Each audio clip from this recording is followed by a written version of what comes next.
Hello everyone, Assalamu alaikum. So this is our first project that is house price prediction. अब इस project का एक फायदा है, इस प्रोजेक्ट को हम करेंगे जुपिटर नोटबुक में, लेकिन जब भी कोई मुश्किल सिचुएशन पेश आएगा तो वो हम पेश करेंगे चैट जीपीटी में, ताकि हमें चैट जीपीटी का भी पता चले कि हम उससे अपने प्रॉब्लम्स को किस तरह डील आउट करते हैं। Now before starting this project हमें पता होना चाहिए, क्योंकि ये जो प्लेलिस्ट है इसमें हम सारे प्रोजेक्ट करने वाले हैं रिग्रेशन वाले, linear regression, XGBoost regression, lasso regression, ridge regression, जितने भी रिग्रेशन है वो सारे के सारे प्रोजेक्ट आपको इसी ही प्लेलिस्ट में मिलेंगे। ठीक है ना। First thing, we have some idea about linear regression. Okay, we should have some idea about this. अब हम सबको पता है कि लीनियर रिग्रेशन आपका रिलेशनशिप जाहिर करता है डिपेंडेंट एंड इंडिपेंडेंट वेरिएबल। अब मैं यहां पे आपको एक इमेज दिखाता हूं लीनियर रिग्रेशन का, ताकि पहले प्रोजेक्ट स्टार्ट करने से पहले हमें एक बेसिक आइडिया होना चाहिए। ठीक है। सो मैं इमेजेस में जाता हूं एंड इमेजेस में जाने के बाद मैं यहां पे इस इमेज को ओपन करता हूं। तो यहां पे क्लियरली आप लोग देख रहे हो कि ये जो डेटा पॉइंट से, ये जो स्कैटर डेटा पॉइंट से, ये एक लाइन में है। ठीक है, एक स्ट्रेट लाइन है। अब इस डेटा पॉइंट पे हमने क्या किया है, एक स्ट्रेट लाइन ड्रॉ किया है। तो ये जो स्ट्रेट लाइन है आपका, ये आपका कहलाता है लीनियर रिग्रेशन, क्योंकि ये लीनियरली ड्रॉ हुआ है। अब यहां पे मैंने बताया कि जो लीनियर रिग्रेशन है ये आपका रिलेशनशिप जाहिर करता है डिपेंडेंट एंड इंडिपेंडेंट वेरिएबल्स में। इंडिपेंडेंट वेरिएबल्स आपके एक्स एक्सिस पे होते हैं और डिपेंडेंट वेरिएबल आपके वाई एक्सिस पे होता है। अगर हम हाउस की बात करें तो वहां पे हम क्या करते हैं, हम प्राइस प्रेडिक्ट करते हैं। तो प्राइस आपका डिपेंडेंट होता है बाकी जो फीचर्स है, लाइक रूम्स, बेडरूम्स, एरिया, उस हाउस की कितनी एरिया में वो हाउस बना है, तो वो सारे फीचर्स आपके इंडिपेंडेंट है, लेकिन प्राइस डिपेंडेंट है। तो वाई एक्सिस पे आपका प्राइस होगा एंड एक्स एक्सिस पे आपका बाकी फीचर्स होंगे। अब इनके दरमियान जो रिलेशनशिप जाहिर करता है वो जाहिर करता है आपका लीनियर रिग्रेशन, और इसका एक बेसिक इक्वेशन है that y will be equal to m into x plus b. अब इस इक्वेशन को आप किस तरह सेपरेट करते हो, y आपका आउटपुट वेरिएबल होता है जो कि आपका प्राइस होता है। ठीक है, जो फाइनल आपको आउटपुट मिलता है इस इक्वेशन से वो आपके y में स्टोर होता है। यहाँ पे x आपका इनपुट वेरिएबल है। हम जो इनपुट देते हैं किसी भी मशीन लर्निंग मॉडल में व्हाइल यूजिंग लीनियर रिग्रेशन, वहां पे हमारे जो इनपुट फीचर्स होते हैं जो इंडिपेंडेंट होते हैं वो आपका x कहलाते हैं। m आपका स्लोप है, जो लाइन था मैंने यहाँ पे दिखाया, ये जो स्लोप है इसको आप लाइन के तो स्लोप के तो ये आपका m कहलाता है। ठीक है, और b आपका y इंटरसेप्ट है। इस चीज को आप लोग अगर आप बिगिनर है तो इस चीज को काइंडली समझ लेना, क्योंकि जब हम प्रोजेक्ट करेंगे तो वहां पे हम इन चीजों को इंप्लीमेंट करेंगे। अब मजीद आगे जाने से पहले हमें पता होना चाहिए कि लीनियर रिग्रेशन के टाइप्स भी होते हैं। एक है सिंपल लीनियर रिग्रेशन, जहां पे आपका एक ही लाइन होता है, वहां पे आपका एक ही इनपुट वेरिएबल होता है, यही वाला। इस केस में अगर हम कहें तो ये हमारा सिंपल लीनियर रिग्रेशन है। लेकिन मल्टीपल लीनियर रिग्रेशन भी हमारे पास है, जहां पे मल्टीपल इनपुट्स होते हैं। ठीक है, जहां पे आपके मल्टीपल इनपुट्स होते हैं वहां पे हम मल्टीपल लीनियर रिग्रेशन कहलाते हैं, उसको हम मल्टीपल लीनियर रिग्रेशन कहते हैं। अब जब हम कोई लीनियर रिग्रेशन या रिग्रेशन से डील करते हैं तो वहां पे हमारे पास कुछ एक्यूरेसी, प्रिसिजन अपने मॉडल के होने चाहिए। तो उसके लिए हम फार्मूले यूज करते हैं, root mean squared error and mean absolute error and mean squared error, जो फाइनली हमारे मॉडल की एक्यूरेसी, प्रिसिजन जो होते हैं वो आपको डिस्प्ले करके देते हैं। तो अब ये रूट मीन स्क्वायर्ड एरर क्या है, मीन एब्सोल्यूट एरर क्या है। मीन एब्सोल्यूट एरर क्या होता है, एक्चुअल माइनस प्रेडिक्टेड का जब हम एक एब्सोल्यूट लेते हैं। तो चले हम इसको भी यहां पे देख लेते हैं ताकि हम विजुअली चीजों को समझ सकें। Mean absolute error in ML, तो अगर मैं इसको ओपन करूं तो ये आपका फार्मूला है मीन एब्सोल्यूट एरर का, 1/n। n का क्या है, आपका जो नंबर्स है, आपकी ऑब्जर्वेशन है वो आपका n कहलाता है।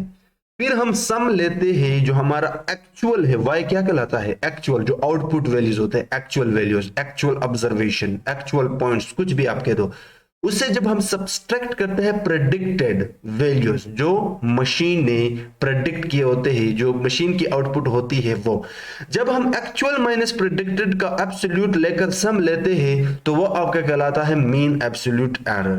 ठीक है, इस चीज को काइंडली समझ लेना। अब हमारे पास एक है रूट स्क्वायर्ड एरर। ठीक है, मैं इसको शॉर्टकट लिखता हूं ताकि हम ये वाला, यहां पे क्या होता है, हमारे पास कितने थे, एक्चुअल में हमारे पास 3 है। एक है मीन एब्सोल्यूट एरर, एक है हमारे पास मीन स्क्वायर्ड एरर, एक है हमारे पास रूट मीन स्क्वायर्ड एरर। तो जो मीन एब्सोल्यूट एरर है वो तो बहुत कम में इस्तेमाल होता है, लेकिन जो मीन स्क्वायर्ड एरर है वो बहुत ज्यादा इस्तेमाल होता है। तो जब हम मीन स्क्वायर्ड एरर का रूट लेते हैं वो आपके पास कहलाता है रूट स्क्वायर्ड एरर। ठीक है, तो यहां पे मैं रूट मीन स्क्वायर्ड एरर अगर लिखूं तो ये मुझे एक अच्छा सा इमेज देगा, ये वाला, ये इमेज अब अच्छा रहेगा।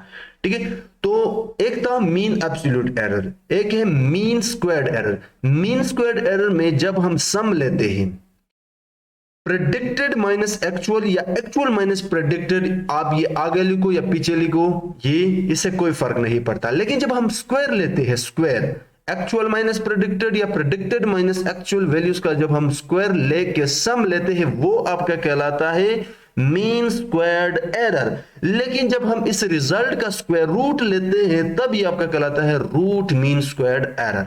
ठीक है, अब यहां पे साइड बाय साइड मैंने चैट जीपीटी को भी ओपन किया है। अब शुरू करते हैं अपना प्रोजेक्ट। सो इस प्रोजेक्ट को हम किस तरह डील आउट करेंगे, सबसे पहले हम डेटा को लोड करेंगे, क्योंकि जब भी हम एक मशीन मॉडल बनाते हैं, मशीन किस डेटा पे काम करता है, ठीक है, उसे कुछ डेटा चाहिए, उसी के अकॉर्डिंग वो आपको आउटपुट जनरेट करके देता है। अब जब डेटा हमें मिलेगा तब हम उसको प्री प्रोसेस करेंगे, उसको क्लीन करेंगे, उसको एनालाइज करेंगे। देन हम यहाँ पे काइंडली, मैंने जो मिस्टेक किया है, यहाँ पे हम लीनियर रिग्रेशन का इस्तेमाल करेंगे। ठीक है, एक्सजीबूस्ट रिग्रेशन का इस्तेमाल नहीं बल्कि लीनियर रिग्रेशन का इस्तेमाल करेंगे। ठीक है, लेकिन उससे पहले हम डेटा को ट्रेन एंड टेस्ट के लिए स्प्लिट भी करेंगे एंड फाइनली हमारे मॉडल का जो एक्यूरेसी होगा वो हम एवेलुएट करेंगे। ठीक है, सो अब जब भी आप किसी मशीन लर्निंग मॉडल पर या डीप लर्निंग मॉडल पर काम करते हो तो आपको पाइथन के कुछ पैकेजेस चाहिए, कुछ मॉडल्स चाहिए। ठीक है, मॉड्यूल्स चाहिए। तो हमने numpy, pandas, matplotlib, seaborn import किए हैं। numpy क्या काम करता है, जितने भी मैथमेटिक्स के काम होते हैं वो आपके numpy हैंडल करता है किसी भी मशीन लर्निंग प्रोजेक्ट में। पेंडास आपके data visualisation, sorry data cleaning, data analysis के काम आता है, डेटा लोड करने के काम आता है।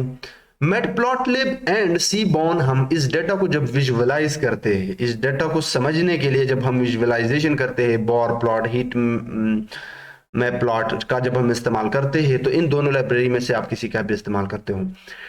अब जो मशीन लर्निंग का गॉडफादर है वो है sklearn। क्योंकि इस प्रोजेक्ट में हम जो sklearn यानी साइकिट लर्न का बिल्ट इन डेटा सेट है हाउस प्राइस का, उसका इस्तेमाल करेंगे, इसलिए हमने sklearn.dataset इंपोर्ट किया है। अब इस डेटा सेट को हम स्प्लिट करेंगे ट्रेन टेस्ट के लिए, तो इसके लिए साइकिट लर्न के अंदर एक क्लास है model selection, I repeat model selection, उससे हम इंपोर्ट करते हैं एक फंक्शन ट्रेन टेस्ट स्प्लिट, जो काम आएगा डेटा को स्प्लिटिंग के। आगे हम देखेंगे इसको।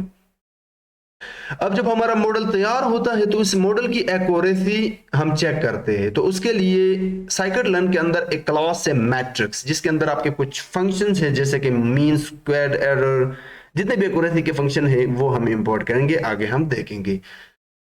एंड जो हमारा मॉडल का सबसे अहम पार्ट है वो है लीनियर रिग्रेशन। तो जितने भी रिग्रेशन प्रॉब्लम्स है वो आपकी साइकिट लर्न के क्लास से लीनियर मॉडल उसके अंदर है, चाहे वो लासो रिग्रेशन है, रिज रिग्रेशन है, एक्सजीबूस्ट रिग्रेशन है, लॉजिस्टिक रिग्रेशन है, ये सारे के सारे आपके लीनियर मॉडल के अंदर होते हैं। तो अब हम इसका इस्तेमाल करके ही, इन सब जो चीजें हमने इंपोर्ट किए हैं इनका इस्तेमाल करके ही इस प्रोजेक्ट में आगे बढ़ेंगे। सो हमने क्या किया है, जैसे कि मैंने कहा कि हम बिल्ट इन डेटा सेट का इस्तेमाल करेंगे। तो हमने एक वेरिएबल डिक्लेयर किया हाउस प्राइस के नाम से, फिर sklearn से जो हमने डेटा सेट इंपोर्ट किया था उससे हमने लोड किया लोड बोस्टन। अब बोस्टन यूनाइटेड नेशन यानी अमेरिका का एक सिटी है जिसके अंदर घर के जो प्राइसेस है वो उन पे एक डेटा सेट बनाया गया है जो कि scikit-learn के अंदर बिल्ट इन है। हमने यही इंपोर्ट करना है, ठीक है। अब सब इसको अगर मैं यहाँ पे प्रिंट करूं तो पहले मैं 1 बाय 1 हर सेल को रन भी करूं। ये मैंने रन किया और ये हाउस प्राइस को भी मैंने रन किया। और इस कमेंट को मैं क्या करता हूं, इस कमेंट को मैं यहाँ से खत्म करके दिखा देता हूँ डेटा कि हमारा जो डेटा है बिल्ट इन ये किस तरह दिखाई देता है। तो ये जो डेटा है ये एक अरे फॉर्म में है, ठीक है। ये देखिए कह रहा है कि ये जो डेटा है ये एक अरे फॉर्म में है, इसके जितने भी रोज है ये अरे फॉर्म में है, ठीक है। लेकिन इस चीज को फिलहाल के लिए आप छोड़ दो, हम इसको पेंडास के डेटा फ्रेम में कन्वर्ट करेंगे। बस आप लोगों ने इसको एक्सप्लोर करना है कि इस डेटा सेट के अंदर जो कॉलम्स है, जो फीचर्स है, जो लेबल्स है वो कितने हैं। तो ये जो फीचर नेम्स है इसके अंदर एक अरे है, इसके अंदर एक लिस्ट है, अरे लिस्ट ये वाला, हमारा इसी से काम चलेगा, ठीक है। इसके अंदर आपका क्राइम है कि बोस्टन सिटी के अंदर क्राइम रेट कितना है, जोन कितना है, ठीक है, इंदस, इसी तरह नाइट्रोजन ऑक्साइड यहाँ पे कितना है, एज, एक घर की एज कितनी है, कितना पुराना है वो घर। तो ये सारी चीजें यहाँ पे दिए गए हैं। टैक्सेस ये इसको मैंने स्किप किया तो इसको भी उठाना पड़ेगा, तो हम इसको भी उठाएंगे।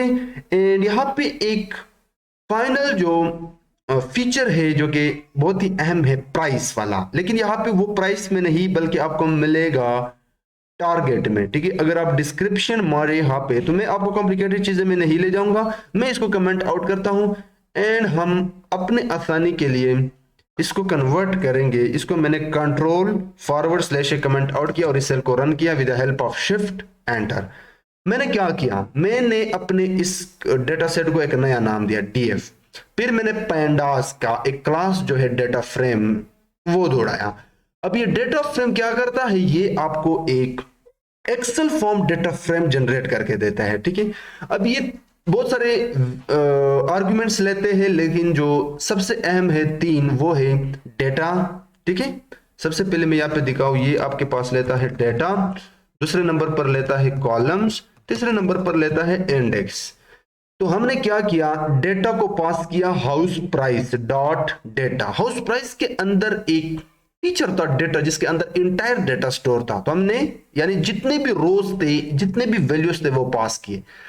लेकिन इस data in values in column sorry इन पूरे डेटा के कुछ फीचर्स भी होने चाहिए, कॉलम्स भी होने चाहिए, तो वो किस में थे, हाउस डॉट फीचर नेम जो मैंने दिखाए वो भी पास किए।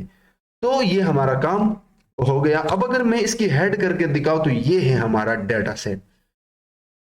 बोस्टन सिटी के अंदर क्राइम कितना है, जोन 18.0 पर एक घर बना है, इसकी एरिया कितना है, इंडस, इसी तरह नाइट्रोजन डाइऑक्साइड, इसी तरह एज कितना पुराना है, टैक्सेस हर घर पे कितना टैक्स है।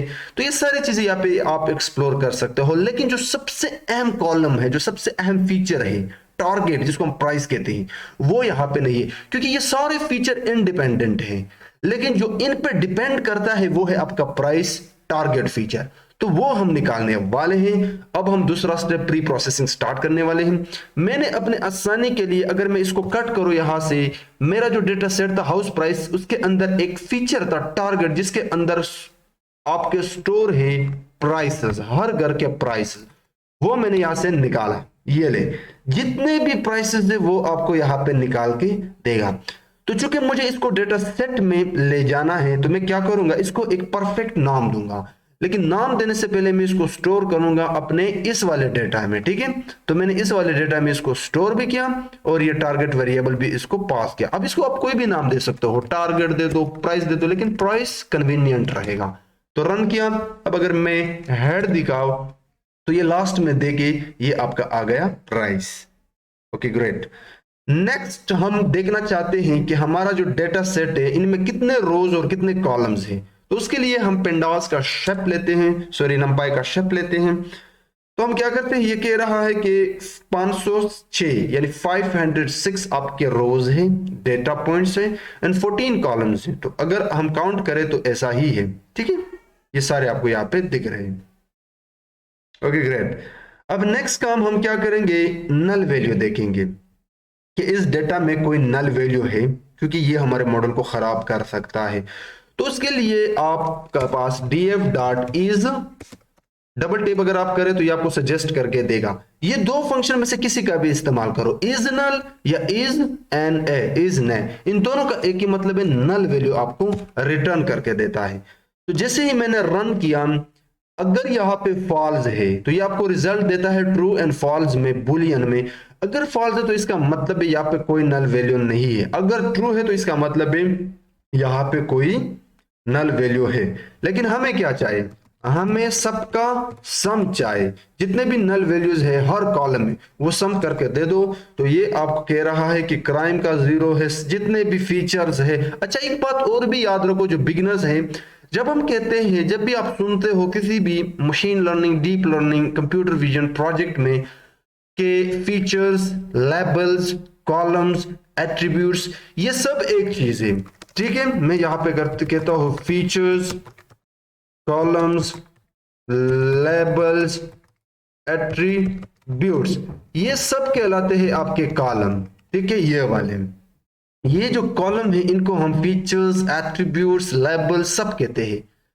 और ये जो डेटा है, ये सारा का सारा जो नीचे वन बाय वन लेट से ये वैल्यू, ये वैल्यू, ये सिंगल सिंगल जो कहलाता है ये आपके वैल्यूज है, पॉइंट से, ठीक है। लेकिन चूंकि ये एक रो में है, जो 0 से स्टार्ट होकर जितने भी रोज होते हैं वहां तक जाते हैं, इसको हम कहते हैं, इसको हम डेटा पॉइंट्स भी कहते हैं, इसको हम रोज भी कहते हैं, ठीक है। रोज, डेटा पॉइंट्स या वैल्यूज भी कहते हैं। तो ये सारी चीजें आप लोग अभी से जान लो, क्योंकि ये आगे आप लोगों को डिस्टर्ब कर सकता है अगर आप बिगिनर हैं।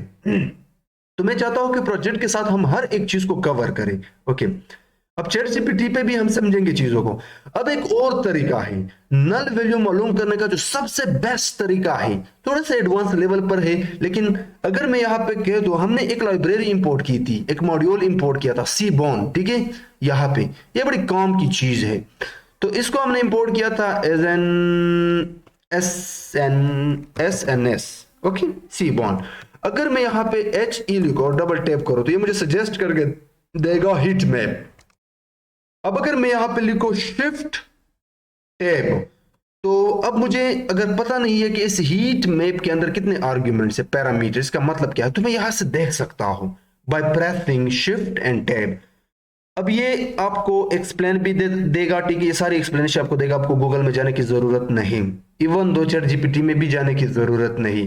Plot rectangular data is a colour encoded matrix, यानी कलर इनकोडेड मैट्रिक्स में आपको डेटा देता है रेक्टेंगुलरली। बाकी चीजें आप यहाँ पे एक्सप्लेन कर सकते हो, लेकिन हमारा काम क्या है, हमने चूंकि नल वैल्यू मालूम करने हैं, तो सबसे पहले हमने इसे डेटा प्रोवाइड करना है। तो हमारे डेटा का क्या नाम है, df, ठीक है। अब इस पे लगाओ इज नल या जस्ट इज एन एल लिखो, तब भी चलेगा। और मैंने रन किया तो ये आपको इस तरह का मैप जनरेट करके देगा। लेकिन एक चीज यहां पे पॉइंट आउट करो, अब ये सारा का सारा ब्लैंक है। अब यहां पे आप कलर मैप, ये जो सी मैप है, ये भी चेंज कर सकते हो। अगर मैं लिखूं सी मैप और इसका एक बिल्ट इन वैल्यू है प्लाज्मा, तो ये आपको ये कलर देगा, ठीक है। अब यहां पे हमें कैसे पता चलेगा कि नल वैल्यू है, तो चूंकि हमने देखा था कि जो हमारा डेटा सेट, इसमें कोई भी नल वैल्यू नहीं है, तो ये इसलिए सारा एम्प्टी है। अगर इस क्राइम वाले कॉलम में कोई नल वैल्यू होता तो वो इस कलर में यहां पे स्ट्रेट, बिल्कुल क्राइम के स्ट्रेट में आपको दिखाता कि यहां पे नल वैल्यू है। ये बड़ी कॉम की चीज है, आई रिपीट, ये बड़ी कॉम की चीज है। अगर आपके पास एक बड़ा डेटा सेट है, ये हम आगे देखेंगे, जिन डेटा सेट में अगर हमारे पास नल वैल्यूज हो तो वहां पे ये बड़ी काम की चीज है। तो नल वैल्यू मालूम करने का तो जो सबसे सिंपल मेथड है वो तो ये है इज नल डॉट सम। लेकिन ये जो मेथड ये बड़ा प्यारा है, हीट मैप लगाओ, क्या करता है, रेक्टेंगुलर शेप दिखाता है, डायग्राम भी कह सकते हो, कुछ भी कह सकते हो।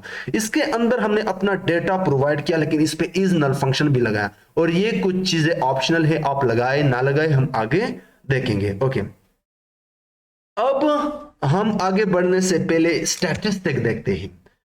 हमारा जो डेटा सेट है वहां पे हमें पता होना चाहिए कि हर कॉलम के अंदर जो डेटा पॉइंट्स है वहां पे maximum value, minimum value, standard deviation, mean वो कितना है, क्योंकि आगे बढ़ने से पहले हमें मालूम होना चाहिए। सो डीएफ डॉट डिस्क्राइब फंक्शन आपको दिखाएगा कंप्लीट स्टैटिस्टिक, ठीक है, कंप्लीट स्टैटिस्टिक।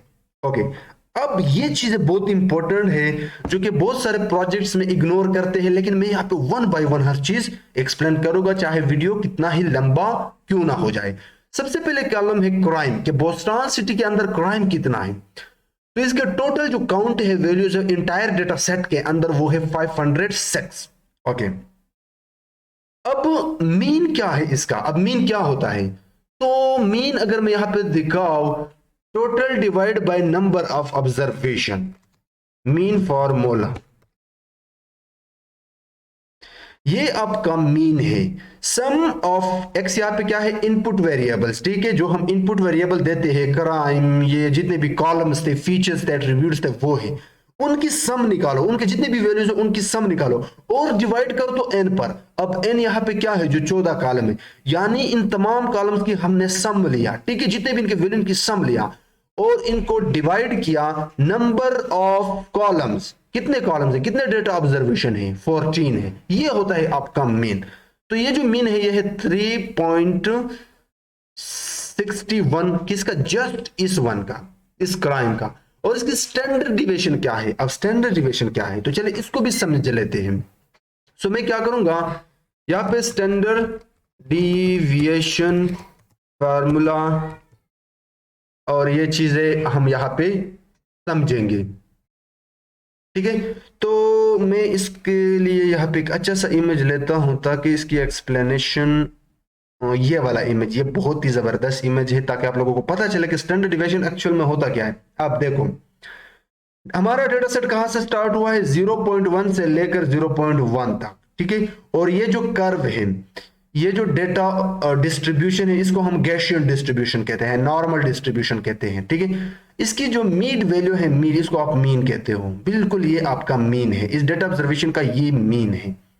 लेकिन स्टैंडर्ड डिविएशन कहां पे है, तो एक वैल्यू और दूसरे वैल्यू के बीच में जो फासला है, ये मीन से लेकर 1 तक जो फासला है, यानी 34.1%, ये आपका स्टैंडर्ड डिविएशन होता है।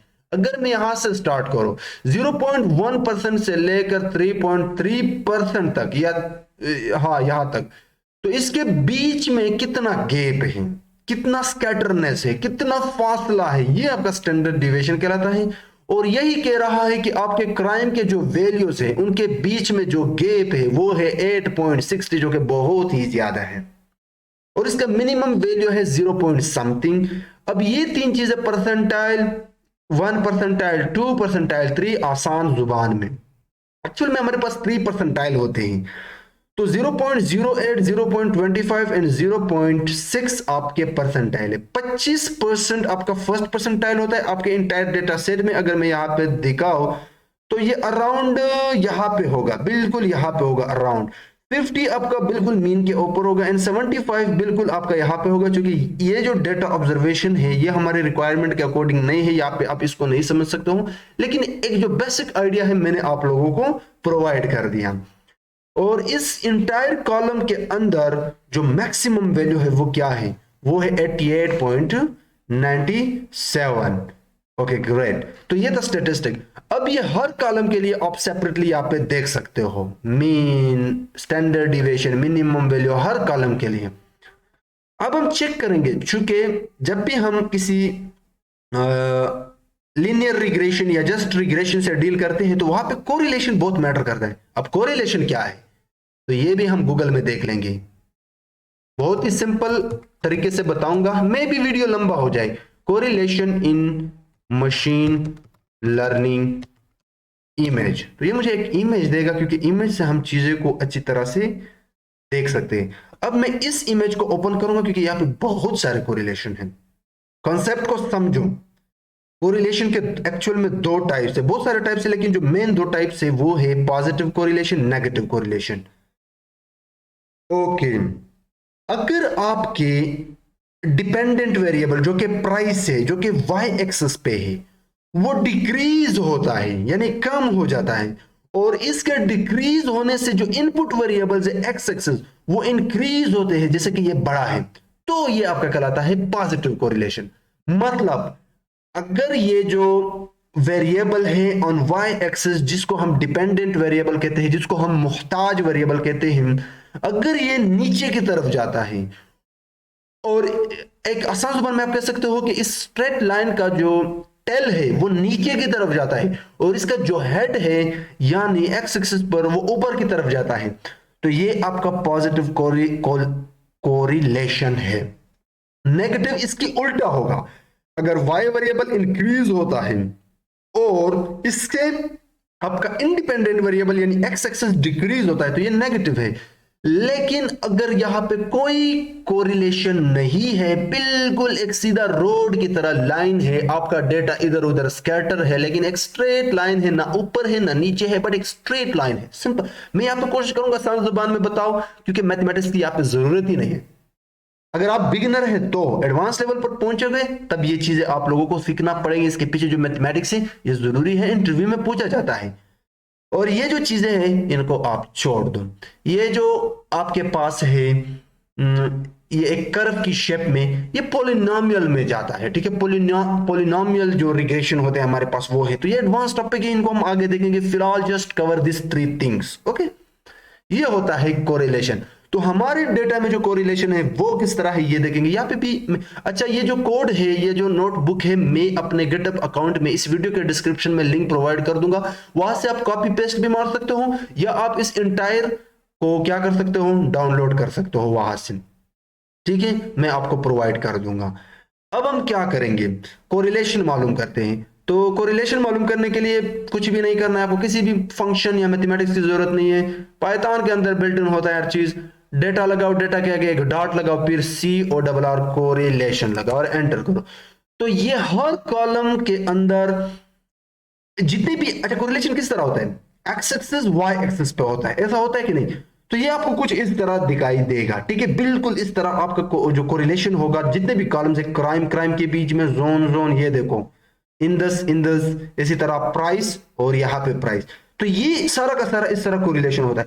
लेकिन चूंकि हम बहुत ही सुस्त टाइप के होते हैं, हमें समझ ही नहीं आता कि ये क्या हो रहा है, तो हम अपने आसानी के लिए इसको एक वेरिएबल में स्टोर करते हैं। तो मैंने यहाँ पे जो वेरिएबल बनाया था कोरिलेशन के नाम से, आप किसी के नाम से बना सकते हो, मैंने एंटर किया। अब हम इस्तेमाल करेंगे सीबॉर्न का। अच्छा, इन लाइंस को भी समझना। यहाँ पे मैं चैट जीपीटी का इस्तेमाल करूंगा, क्योंकि जरूरी है, ये जो चैनल है ये सारा का सारा चैट जीपीटी के ऊपर है, और चैट जीपीटी बड़ी काम की चीज है। मैं बहुत सारे तरीके बताऊंगा कि चैट जीपीटी से आप क्या क्या कर सकते हो। मैं अपने फिगर को थोड़ा बड़ा देखना चाहता हूं, तो मैंने PLT यानी मैटप्लॉटलिब के अंदर एक फिगर क्लास है, फंक्शन भी कह सकते हो, वो कॉल किया। इसके अंदर एक आर्ग्यूमेंट है फिग साइज, उसको मैंने कह दिया कि 10 बाय 10 इंचेस लगाओ, या 10 बाय 10 रोज एंड 10 कॉलम्स भी कह सकते हो, इंचेस भी कह सकते हो, ठीक है। मेरे फीचर जितने भी जो डायग्राम आएगा उसकी साइज इतनी होनी चाहिए। उसके बाद मैंने सीबॉर्न लाइब्रेरी का जो बिल्ट इन फंक्शन है हीट मैप, वो इस्तेमाल किया। मैंने क्या बताया कि ये सबसे पहले आपसे डेटा लेता है, लेकिन इस बार हमारा डेटा किसके अंदर स्टोर है, कोरिलेशन के अंदर, तो मैंने कोरिलेशन पास किया। अब ये बाकी सारे ऑप्शनल है, लेकिन है बहुत जरूरी। अगर मैं इन सबको हटाओ यहां से, इन सबको हटा के just okay, give me just 1 minute, okay, Ctrl+X and enter मारो, तो ये आ गया, ठीक है। ये आ गया कोरिलेशन, बहुत ही जबरदस्त और शानदार तरीके से हीट मैप ने दिखाया। लेकिन यहां पे ना कोई वैल्यू है, ना कोई प्रेजेंटेशन है, ना कोई एनोटेशन है। तो उन चीजों के लिए हमारे पास होता है इसके अंदर बने बनाए चीजें। सबसे पहले मैंने क्या कह दिया कि C बार, ये बार, ये बार, ये इसको आप ट्रू रखो, ये होना चाहिए। उसके बाद FMT का क्या मतलब है, एनोटेशन का क्या मतलब है, एनोटेशन किलोवाट्स का क्या मतलब है, स्क्वायर का क्या मतलब है, सी मैप का क्या मतलब है, ये लगाए। तो मैं क्या करूंगा, सिंपली इसको यहां से Ctrl+C मारूंगा, और जो मैंने चैट जीपीटी ओपन किया था वहां पे पेस्ट मारूंगा। अब मुझे पता है कि इन सब का क्या मतलब है, लेकिन मैं चाहता हूं कि आपको पता हो कि हम चैट जीपीटी से इन चीजों को किस तरह मालूम कर सकते हैं। अब अगर ये आप गूगल पे पेस्ट करोगे तो गूगल आपको जस्ट ये बताएंगे कि हीट मैप इसके लिए इस्तेमाल होता है, लेकिन वो 1 बाय 1 हर चीज। चलो मैंने एंटर मारा।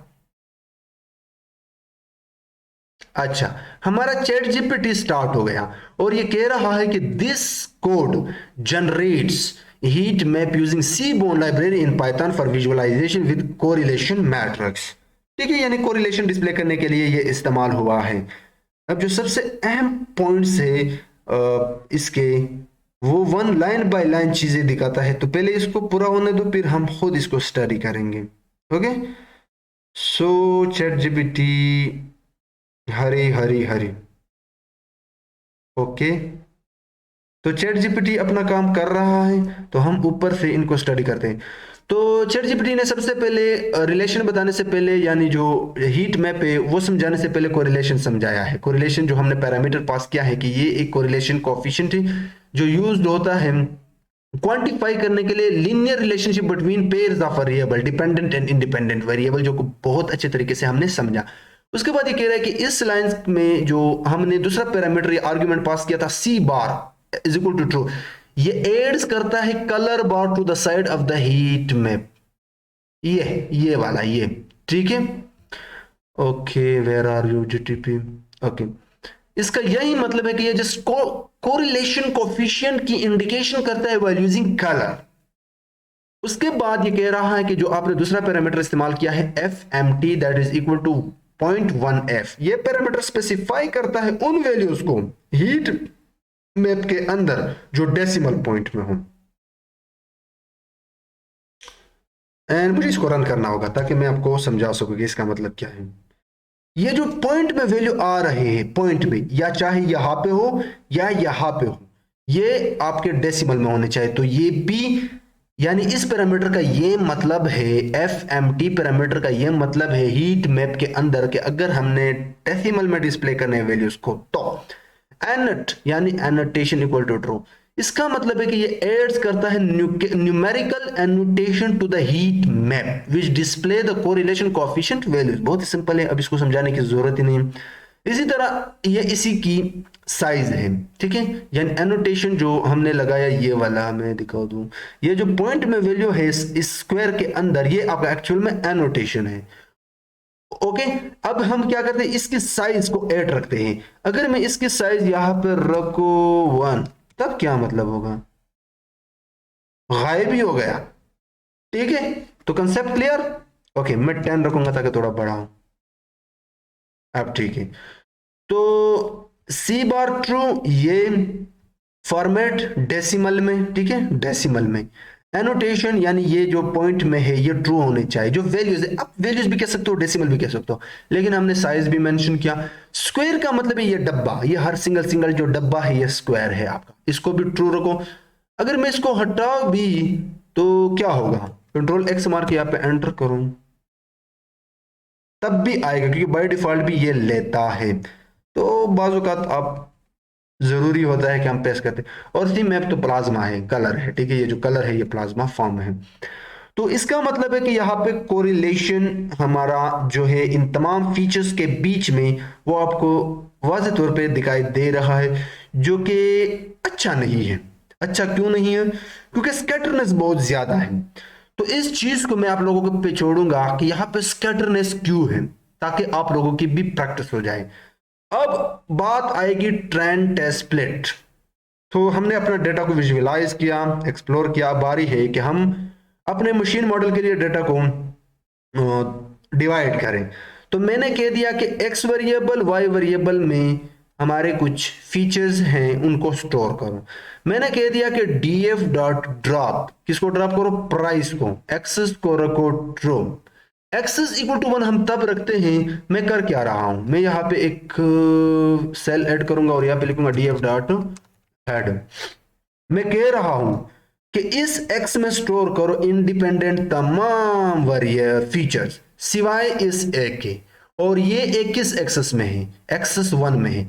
जब आप किसी एक कॉलम को ड्रॉप करते हो तो वहां पे हम एक्सेस 1 देते हैं। अगर मैंने इस रो को ड्रॉप करना था, लेट से इस रो को, तो मैं क्या करता, मैं यहां पे जीरो प्रोवाइड करता है। ठीक है, तो चूंकि हम चाहते हैं कि जितने भी इंडिपेंडेंट वेरिएबल्स है, फीचर्स है, कॉलम्स है, एट्रीब्यूट्स है, उनके सारा डेटा का इस एक्स में स्टोर हो जाए, और वाई में जो इस एक्स पे डिपेंडेंट है उसका सारा डेटा, ये जो प्राइस है वो इसमें स्टोर हो जाए। अब ये काम आप एक और तरीके से भी कर सकते हो, तो मैं चाहता हूं कि आप हर तरीका सीखे। मैं एक्स को दूंगा df.i लाक लोकेशन की मदद से।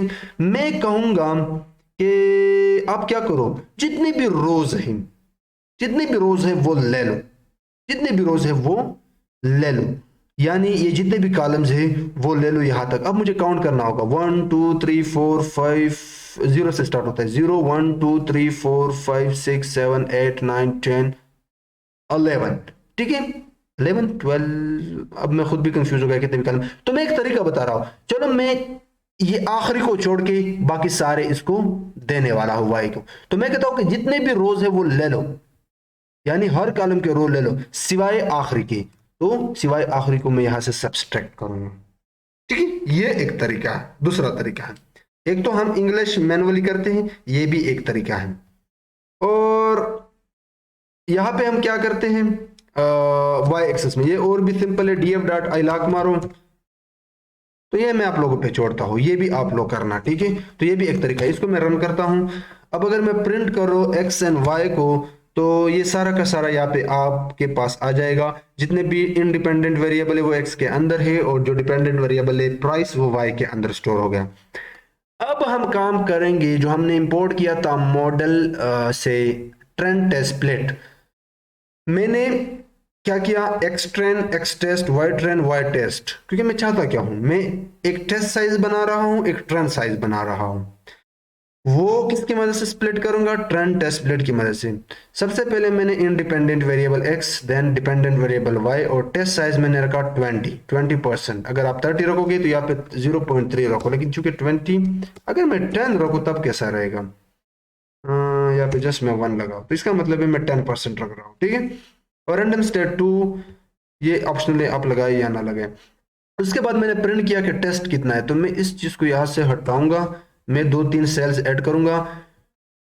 हमारे डीएफ का शेप क्या था, मैं अगर दिखाऊं, हमारे डीएफ का शेप ये था, 506 रोज थे, 14 कॉलम्स थे। मैं करना क्या चाहता हूं, जो मेरे पास एक्स ट्रेन है, अगर मैं यहाँ पे दिखाऊं x train dot shape, x train is not defined. अच्छा, ये मैंने रन ही नहीं किया है। तो इसके अंदर आ गया 455। ठीक है, 455 रोज एंड 13 कॉलम्स, क्योंकि एक कॉलम हमने क्या किया, रिमूव किया, वो क्या था, प्राइस। वो किसके अंदर है, वो आपके पास। अच्छा, इसमें 455 यानी हमने 80% डेटा एक्सट्रेन को दिया। टोटल कितने हैं, 506। तो 506 से 455 माइनस कर दो, तो 455 किसके अंदर जाएगा, एक्सट्रेन के अंदर। और एक्स टेस्ट को देखते हैं कि इसके अंदर कितना डेटा आ गया, तो ये 10% डेटा है लगभग, तो ये होगा आपके पास 51। अब 51 को ऐड कर दो 455 में, तो ये हो जाएगा 506 टोटल। ठीक है, इस कंसेप्ट को भी समझो। सेम मैं y के लिए देखूंगा, y ट्रेन डॉट शिप, तो ट्रेन में 455 है, लेकिन कॉलम कोई भी नहीं है। ठीक है, कॉलम कोई भी नहीं है, जस्ट लास्ट वन है। और एक्सेल में और ऐड करूंगा, क्योंकि इसकी भी हमने एक टेस्ट बनाई थी। तो 51 इसके अंदर है। ठीक है, इस चीज को अब हम ट्रेन करेंगे अपने मॉडल को। तो हमने जो लीनियर रिग्रेशन इंपोर्ट किया था, उसकी हमने एक ऑब्जेक्ट बनाया with the name of model. आप नॉर्मली इसको LRB कहते हो, यानी लीनियर रिग्रेशन, लेकिन मॉडल बेस्ट रहेगा। उसके बाद मॉडल को हमने फिट मारा, यानी हम एक्चुअल में मॉडल को पास करने वाले हैं, जो हमने स्प्लिट किया था X train and Y train. इस चीज को समझो, बाजू का जो बिगिनर्स होते हैं इसमें कंफ्यूज होते हैं। जो हमारा डेटा है एक्स ट्रेन, वाई ट्रेन, जो कि हमने स्प्लिट किया था, सबसे पहले हम पास करना चाहते हैं ट्रेनिंग के लिए, क्योंकि हम ट्रेन करना चाहते हैं अपने मॉडल को। अभी हमने टेस्ट नहीं किया है, तो ट्रेनिंग के लिए जो हमने 80% डेटा लिया था वो हमने मॉडल को दिया कि ये 13 हो गया। उसके बाद हमने एक वेरिएबल बनाया ट्रेनिंग डेटा प्रेडिक्शन। इसको आप जस्ट प्रेड भी कह सकते हो, कुछ भी कहो, ये आप पे डिपेंड करता है। फिर मैंने कहा कि ए मॉडल, इसके अंदर एक बिल्ट इन फंक्शन है, प्रेडिक्ट करो एक्स ट्रेन को, क्योंकि ये तो मैंने ट्रेनिंग के लिए दिया था, X train and Y train. अब मैं देखना चाहता हूं कि वो कितना ट्रेन हो गया, क्योंकि अब मैं नया डेटा पास करूंगा जो मैंने रखा था एक्स ट्रेन, वो मैं पास करूंगा। आई थिंक मुझे यहाँ पे एक्स टेस्ट पास करना चाहिए। ओके, नॉट ओके, मुझे इसको रन करना होगा। ओके, तो हमने अपने मॉडल को ट्रेन भी किया और इसे टेस्ट भी पास किया। क्योंकि मैं काम कर रहा हूं चूंकि ट्रेनिंग पे, तो टेस्ट को हम बाद में देखेंगे, पहले ट्रेन को देखेंगे कि ये ट्रेनिंग में कितना परफॉर्मेंस दिखाता है। तो पहले हम ट्रेन को देखेंगे, ठीक है। टेस्ट के लिए हम अलग से पूरा प्रोसेस करेंगे। पहले हम ट्रेनिंग पे देखना चाहते हैं कि हमारा मॉडल ट्रेनिंग पे कितना अच्छा है। तो हमने क्या किया, एक्स ट्रेन वाई ट्रेन पास किया। अब हम एक्स ट्रेन पास करेंगे कि एक्स ट्रेन पे ये हमें क्या प्रिडिक्ट करके देता है। तो ये पास किया। उसके बाद हमने प्रिंट किया ट्रेनिंग डेटा प्रेडिक्शन, ये वाला, कि कितना प्रेडिक्शन इसने दिया। तो ये सारे हाउस के प्राइस प्रेडिक्ट करके देगा कि इस घर का ये प्राइस है, यानी ये सारे प्रेडिक्टेड प्राइस है, ये एक्चुअल नहीं है, ये प्रेडिक्टेड है। लेकिन यहां पे हमें कक समझ नहीं आता कि ये हो क्या रहा है, तो हम इवेल्युएट करेंगे। अब जो हमने एक मैट्रिक्स इंपोर्ट किया था साइकिट लर्न से, उसके अंदर आपके कुछ फंक्शन है। हमने क्या किया, हमने अपने आसानी के लिए 3 वेरिएबल बनाए, स्कोर 1, स्कोर 2, स्कोर 3। फिर हमने जो एक क्लास इंपोर्ट किया था मैट्रिक्स, उसके अंदर आपके मीन एब्सोल्यूट एरर का बिल्ट इन फंक्शन है। ये आपको मीन एब्सोल्यूट एरर दिखाएगा, ठीक है, मीन एब्सोल्यूट एरर। ओके, और ये लेता है आपसे 2 पैरामीटर। एक लेता है आपसे, हमेशा याद रखना, जो आपने बचा के रखा होता है वाइल्ड ट्रेन, वो जो आपके मॉडल ने प्रेडिक्ट किया होता है। आई रिपीट, यहां पे आप एक्स ट्रेन नहीं पास कर सकते, एक्स ट्रेन आप ऑलरेडी उसे दे चुके हो और प्रेडिक्शन में। अब चूंकि जो मॉडल ने प्रेडिक्ट किया है ये अब इसका ये मतलब है, मैं अब फॉर्मूला दिखाता हूं। Mean absolute error image formula, ये जो है y, ये वाला y, ये क्या है, मैं एक आसान ये वाला फॉर्मूला, ये जो हमने बचा के रखा था, अब इस बार हम ये पास कर रहे हैं y, और ये मशीन ने प्रेडिक्ट किया है। तो इसको मैं रन करता हूं। अब एक बात रखना, हमारा मॉडल बहुत ही बेकार प्रेडिक्ट करेगा।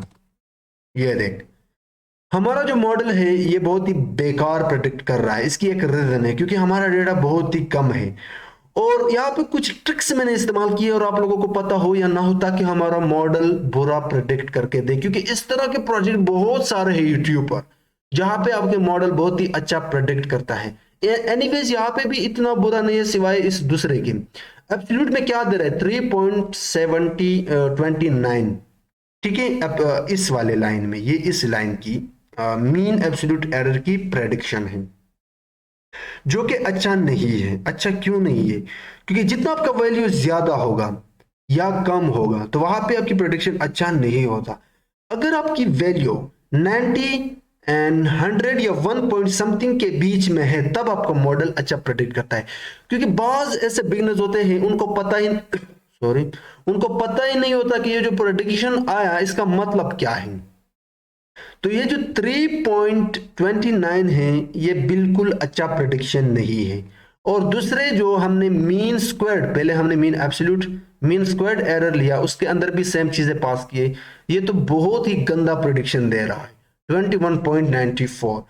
और यहाँ पे जो, अच्छा यहाँ पे हमने np डॉट स्क्वायर रूट, क्योंकि थर्ड फार्मूले में हम क्या करते हैं, जस्ट स्क्वायर रूट लेते हैं स्क्वायर एरर का, और फिर उसके अंदर हमने मीन स्क्वायर्ड एरर पास किया। बाकी वही चीजें है, जस्ट स्क्वायर रूट लिया, ये भी अच्छा प्रोडिक्ट। तो ओवरऑल जो ट्रेनिंग डेटा सेट है उस पे हमारा मशीन अच्छा प्रोडिक्ट नहीं दे रहा है। रीजन ये है कि अब हमारा जो डेटा सेट है ये बहुत ही कम है, ठीक है। इस चीज को आप काइंडली समझ लेना कि जितने आपके वैल्यू कम हो गए, अगर यहाँ पे होता 70 पॉइंट समथिंग या 60 पॉइंट समथिंग, यहाँ पे 40 पॉइंट समथिंग, यहाँ पे 30 पॉइंट समथिंग, तब भी आपका मॉडल अच्छा प्रेडिक्ट नहीं करता।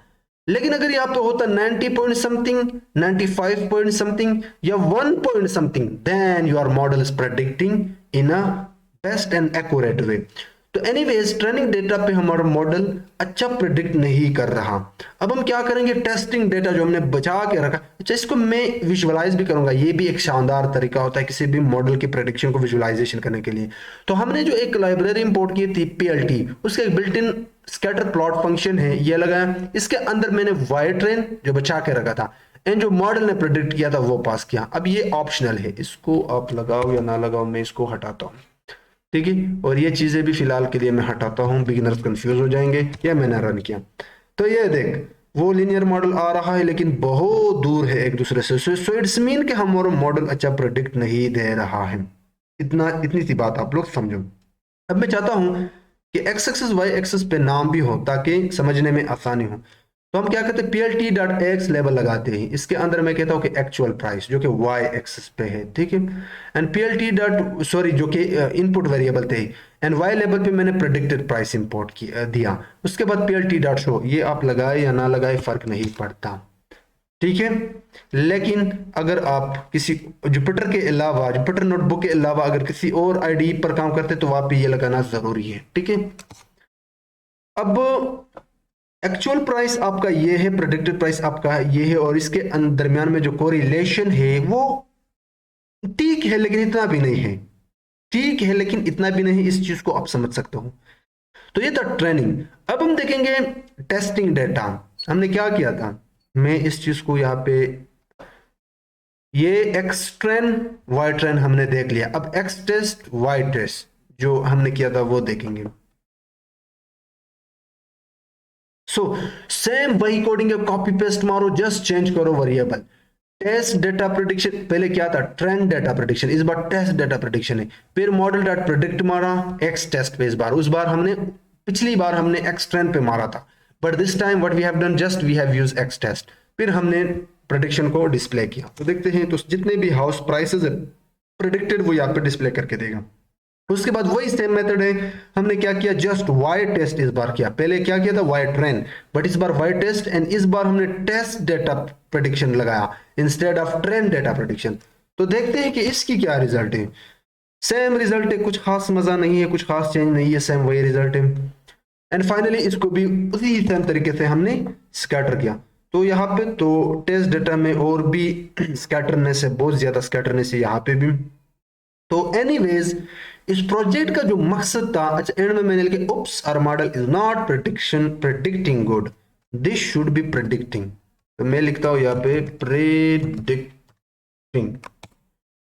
तो इस प्रोजेक्ट का मतलब और कॉन्सेप्ट, इस प्रोजेक्ट को लाने का जो फायदा था वो क्या था, इसमें लिनियर रिग्रेशन की concept, mean squared error, absolute error जो होते हैं उनकी कॉन्सेप्ट, कोरिलेशन उनके कॉन्सेप्ट, ये मेरा मेन मकसद था। अदरवाइज ऐसे इतने सारे प्रोजेक्ट आपको मिल जाएंगे यूट्यूब पर जहां पे आपका मॉडल प्रेडिक्ट करके देगा 98, even though 1 point something, even though 92, 95 इसी तरह। लेकिन मेरा जो असल मतलब था वो बिगिनर्स के लिए था, ताकि उन्हें पता चले कि हमारा मॉडल जब फाइनली प्रेडिक्ट करता है वहां पे एक्यूरेसी ज्यादा कम का क्या मतलब है। तो आई होप कि आप लोगों को ये वीडियो पसंद आई होगी। अगर वीडियो पसंद आई है तो काइंडली इस वीडियो को लाइक करो, चैनल को ChatGPT मास्टर को लाजमी सब्सक्राइब करो। एंड नेक्स्ट में हम एक मजीद रिग्रेशन प्रोजेक्ट करेंगे, लेकिन इस बार लिनियर नहीं, या तो होगा लासो या रीज या XGBoost या और जो हमारे पास है। तो सी यू इन दैट वीडियो।